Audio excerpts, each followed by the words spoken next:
Hello. We start off this video with the numericals associated with optics, basically the reflection part of it.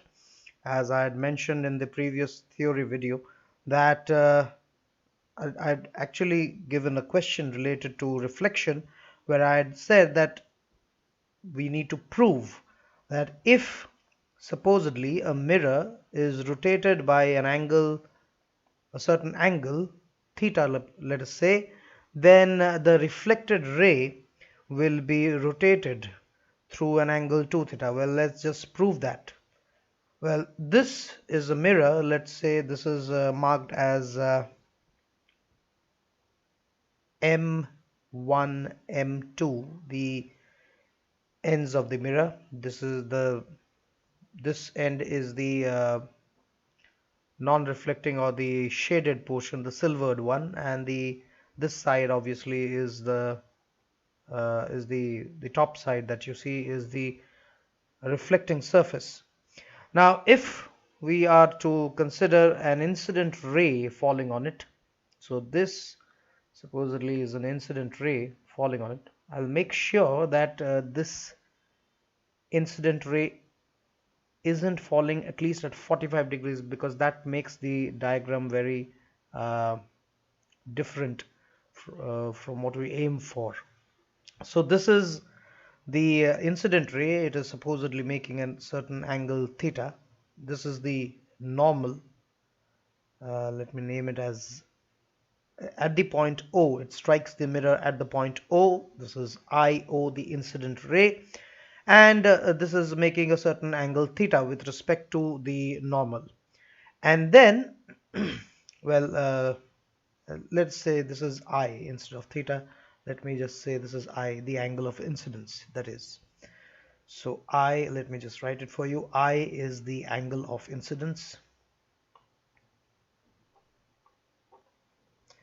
And then we have the reflection, and the reflection takes place exactly at the same angle following the laws of reflection, and that is R.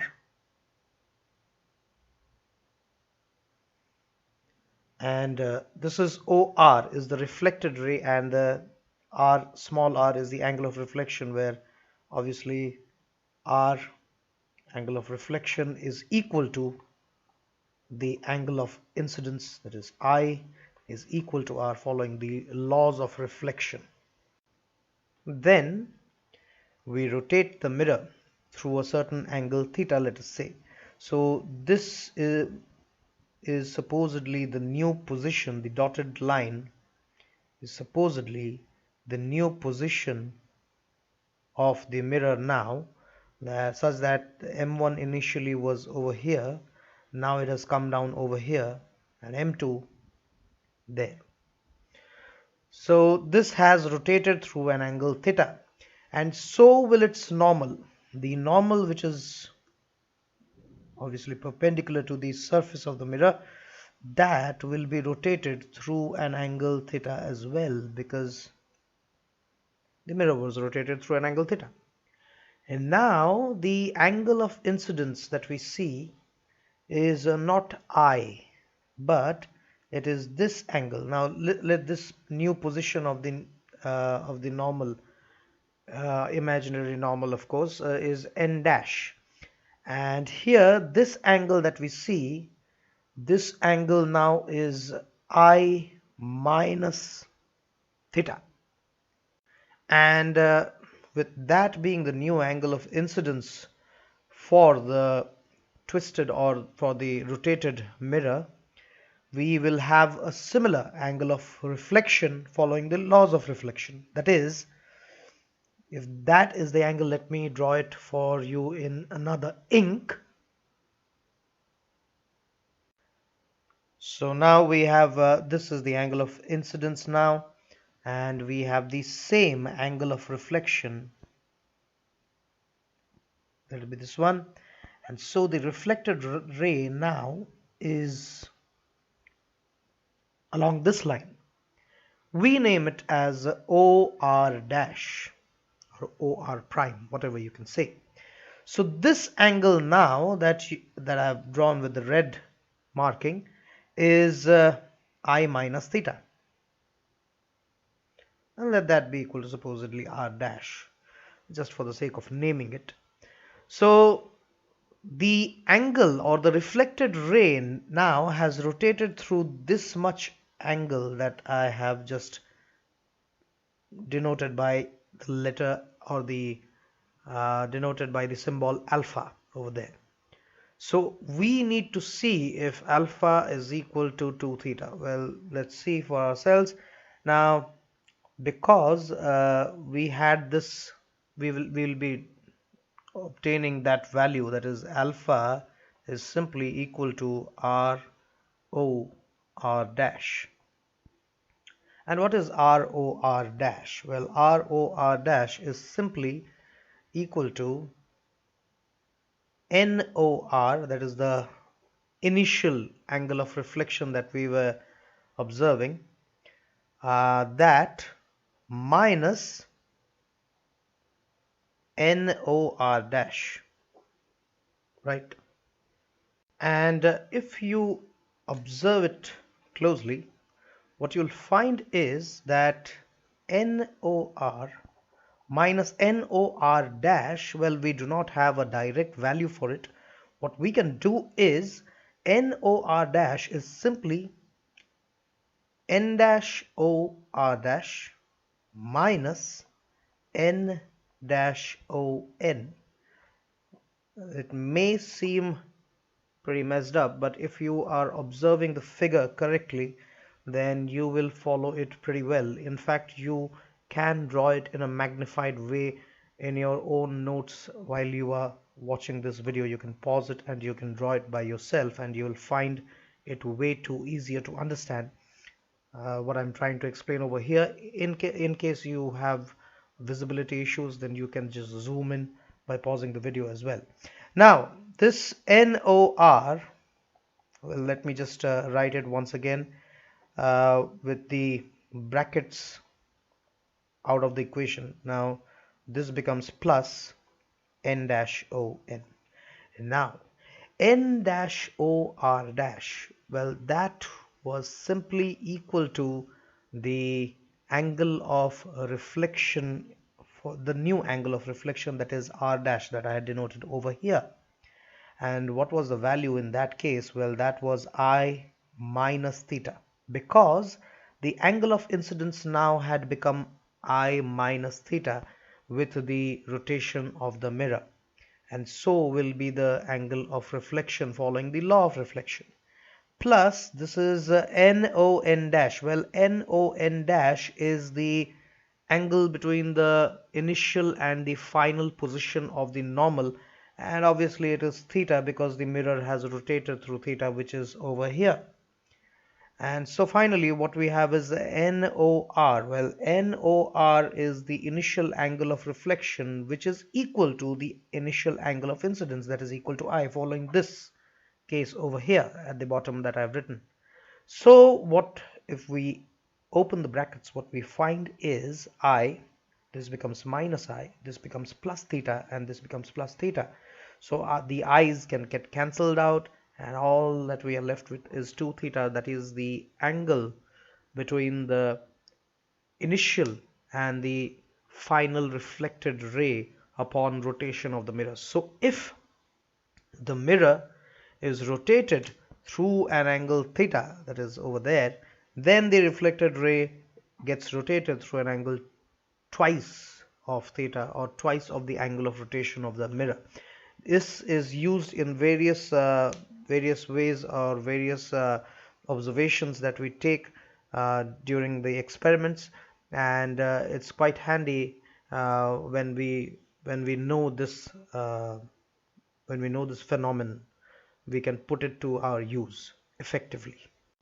Okay, now let's get to another form of question that we often come across, that in case of plane mirrors that we have studied initially, now what must be the minimum size of a plane mirror so that a person standing in front of it can see his complete image in it?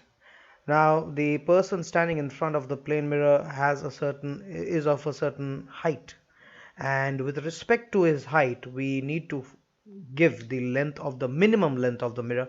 Obviously, there is the maximum case is can extend up to infinity, doesn't really concern us, but we need to know at least the minimum size of the mirror with respect to the size of the person standing in front of it, so that he or she can be able to view uh, themselves properly or completely.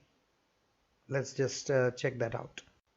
So suppose we have a person who is standing in front of a plane mirror. So this is, I won't be drawing the person, of course. Uh, this is a person. I'm drawing it as straight as possible. And he is standing in front of a mirror. This is the mirror which is hanging or probably placed in front of him or hanging in a wall in front of him. So the the lines here show the silvering of the mirror, while the front side is the plane surface. The mirror is denoted obviously by mm dash, and the person, in order that he sees his complete image, he has a head, right, and he has a foot. At least from where we see, we can see one of the feet as the ground, of course.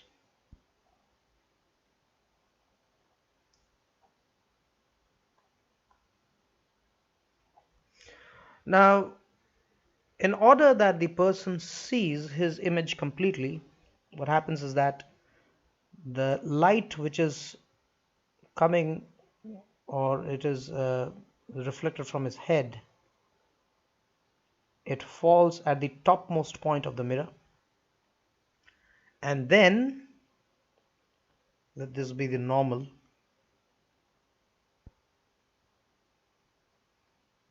So we have a certain angle of incidence over there, and then it will be reflected along the same angle,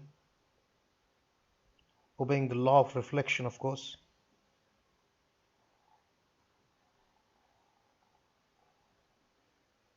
More or less like that. And where will it be reflected? In order that the person sees himself, it will be reflected to his eye. uh, I'm not sure about the geometry of the person with his head right there and the eyes right there, but at least from what we see over here, it must be reflected to his eyes. And here what we have is the light rays from the foot, reflected from the foot onto the lowest point in the mirror. They will be reflected to the eye, obeying the law of reflection, of course. That's more or less like it. And this is the normal at that point. uh, well, this is not to scale, but we can consider it, at least from the observation point of view. And now, so we have the angle of incidence over here. Let this be I1. Okay, it's I1 over here. And then the angle of reflection, which is the same as the angle of incidence, that will be I1 as well. And from here what we have is I2, and this will be I2 as well. So now what we need to know is that how much must be the length of the mirror as compared to the size of the person. Now the size of the person here, from the diagram what we see is that the person is HF, that is the from the H head to the foot, HF meters tall. right? So he is HF meters tall. And the mirror, size of the mirror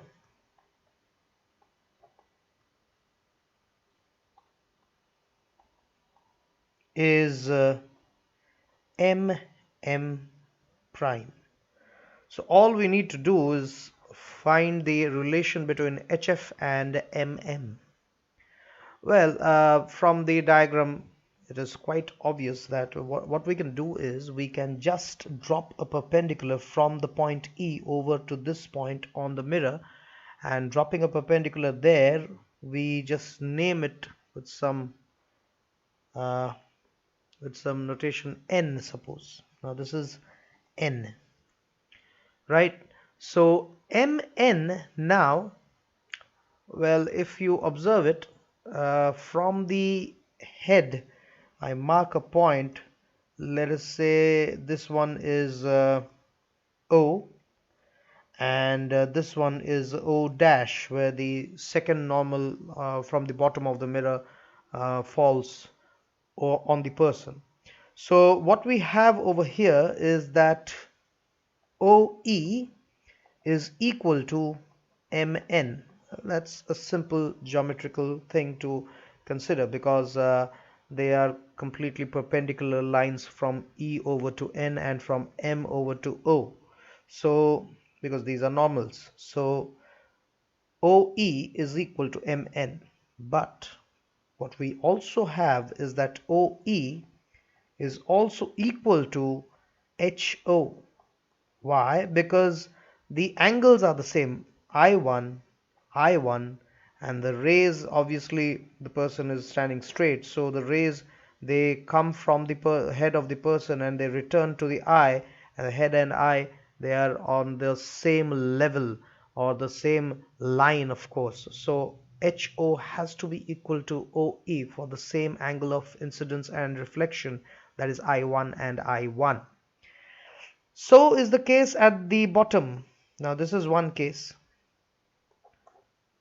and so is the case at the bottom. What we have is that nm dash is equal to eo dash, or conversely we'll write it as eo dash is equal to nm dash, and eo dash is equal to, has to be equal to O dash F. Why? Because the same thing, here we have I2, here we have I2 as well. Both of them will subtend this, both the angles being the same, will subtend the same length onto the person. So EO dash is equal to FO dash. You can also use the phenomenon of congruency if you want, with the angle side angle axiom. So this is case 2, that is also done and dusted, right? Now we have a case with us where mn and nm dash, well, nm and nm dash, nm dash, well, they add up to give you mm dash, which is the length of the mirror. And then on the other side, what we have is this HO plus OE, which is of course is equal to 2 times of mn.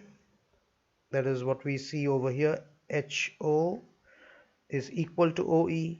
OE is equal to mn. So HO has to be equal to mn from this. So HO is equal to mn. OE is equal to mn, and so add up to give 2mn. Same is the case in in the case 2 that we have written, that is EO dash plus O dash F. What is this HO plus OE? Well, this is simply HE, isn't it? And HE here is equal to 2mn. Now what about this? What about the EO dash and O dash F? Well, that is simply equal to EF, isn't it? This is EF. and EF. Now O dash F is equal to EO dash, which is conversely equal to NM dash. So this is NM dash. This is also equal to NM dash. And so we have 2 NM dash. Now 2 NM dash is what HE is equal to. And sorry, what EF is equal to. So EF, and there we have HE. HE plus EF is equal to HF. And what is HF? Surprisingly, it is the size of the person. So no surprise there. So HE plus EF is equal to HF, and that is equal to 2 times of MN plus NM dash in brackets. So this is nothing but 2 times of MM dash.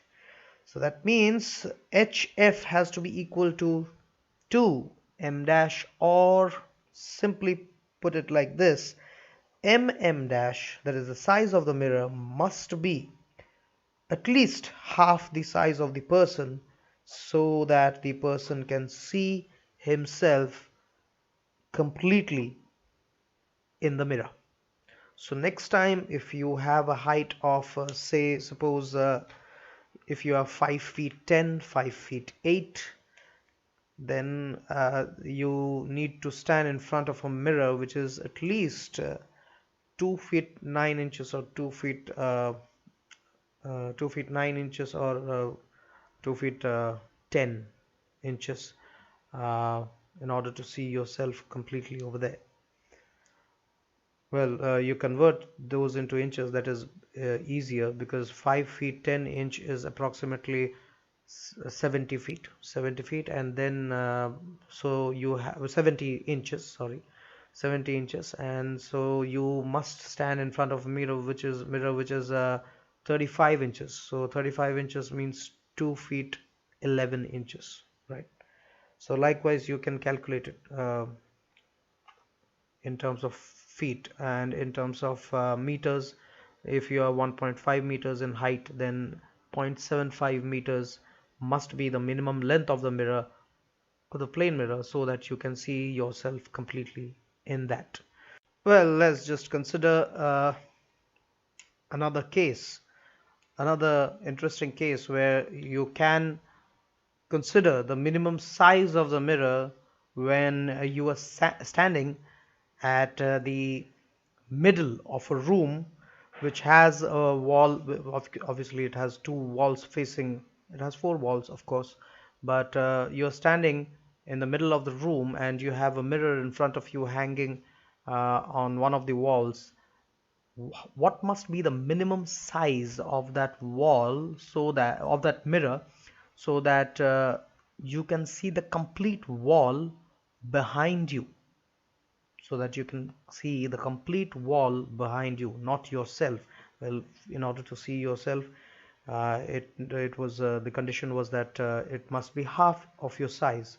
Now we come over to a question where we have the minimum size of the mirror with respect to the length of the wall, so that you can see the complete wall. Here's the condition that I have for you. So this is a room with a wall. So this is the wall, and then you have the ground, of course.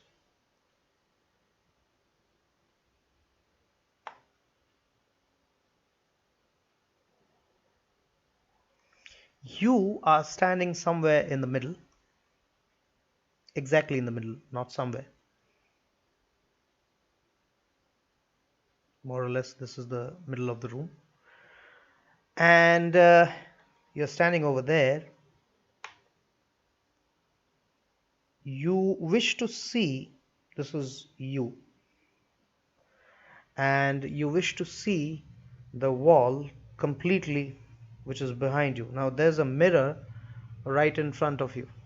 So this is probably the mirror in front of you. you wish to see the wall completely in which is behind you,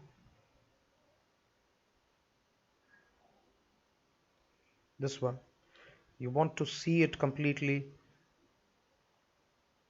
and in order that that happens, this is the straight line, the top portion, the roof.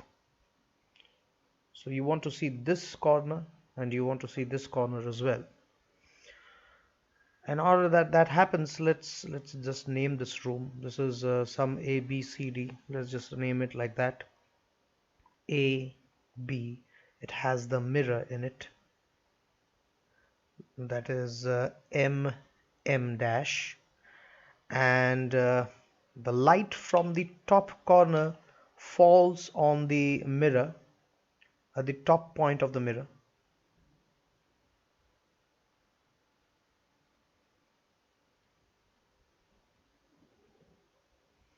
It is then reflected to your eyes.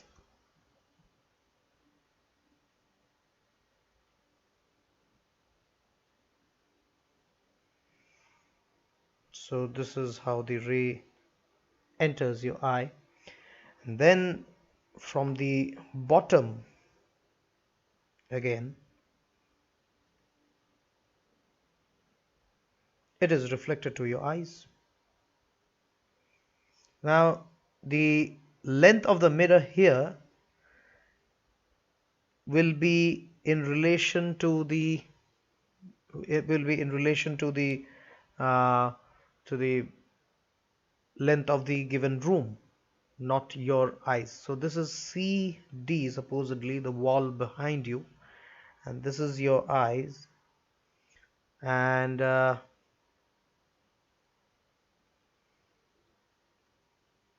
probably with the arrows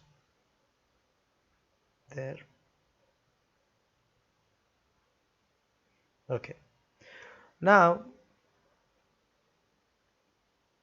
in order to find this relation, we will follow the same way, the same method that we used previously. But before that, because this is a different condition altogether, what we can do is we can just construct a parallel room for us so that it becomes easier.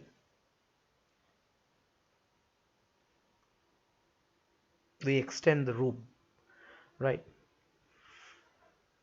And how, let's see how that helps. So what we do over here is that we extend the room and we take similar lengths, that is L, L dash. Now this is the dotted line that we have over here. The dotted lines represent the extension that we have taken for our convenience. And why we have done that is to just to obtain the relation in a proper manner. Now with that extended, or so as to say a double room that we have considered beyond the wall carrying the mirror, there we have the points, the corner points to be C dash and D dash, and from the mirror we have considered two dotted lines, that is MC dash and M dash D dash. Well, that helps us in the case that we are now going to consider a bit of a similarity in this over here. Well, this triangle that we see, that is the EMM dash, that triangle is inset within the triangle EC dash D dash, and from that similarity what we have a relation over here, that is MM dash divided by that complete length over there, that is C dash and D dash, right?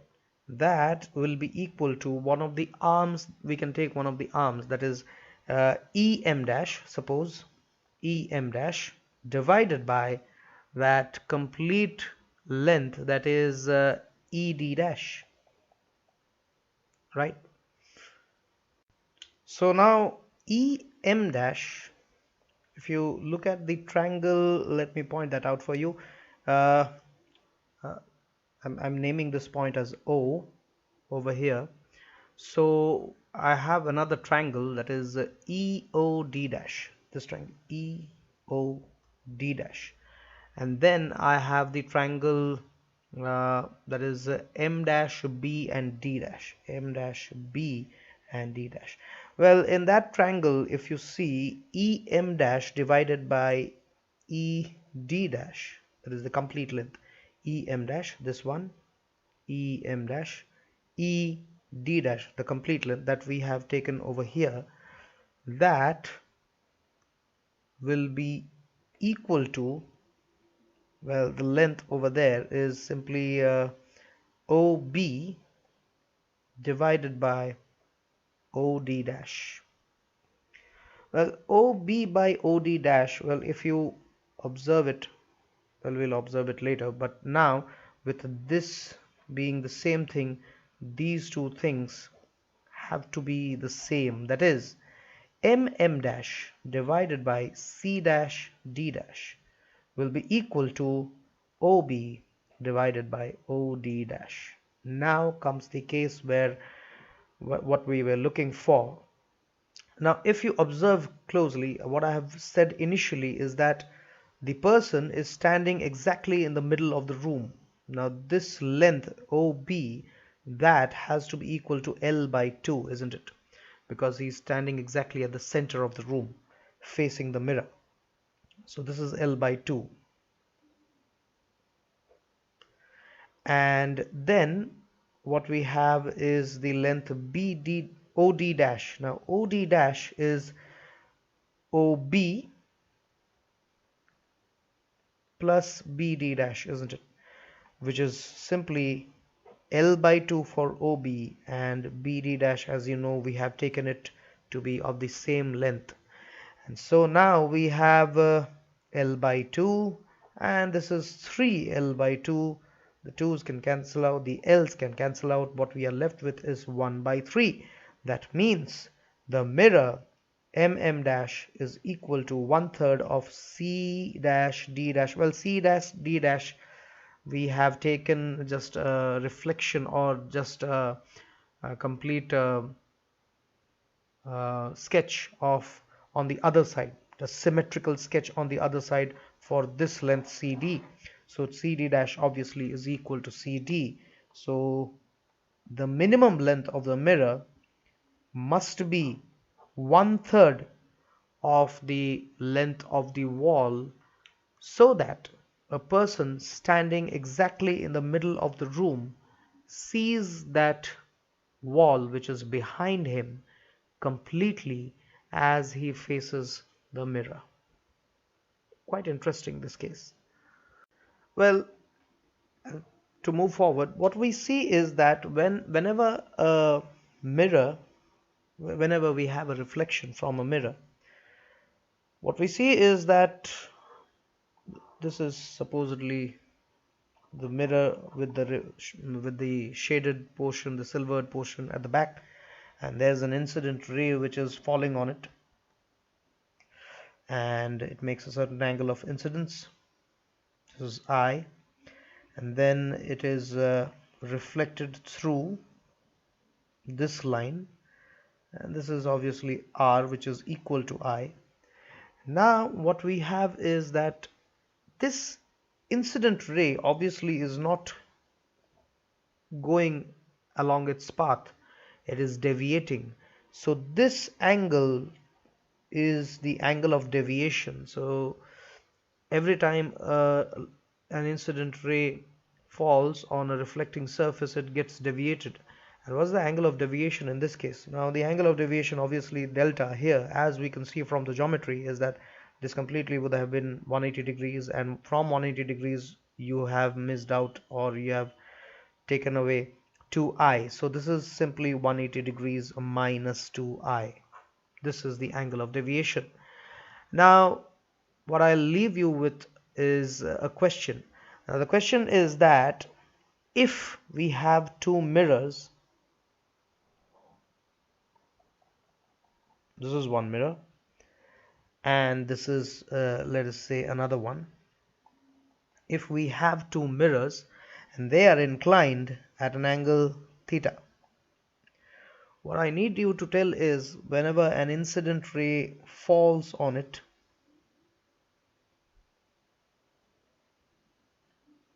what will be the angle of deviation? Now this incident ray falls on it. This is the normal.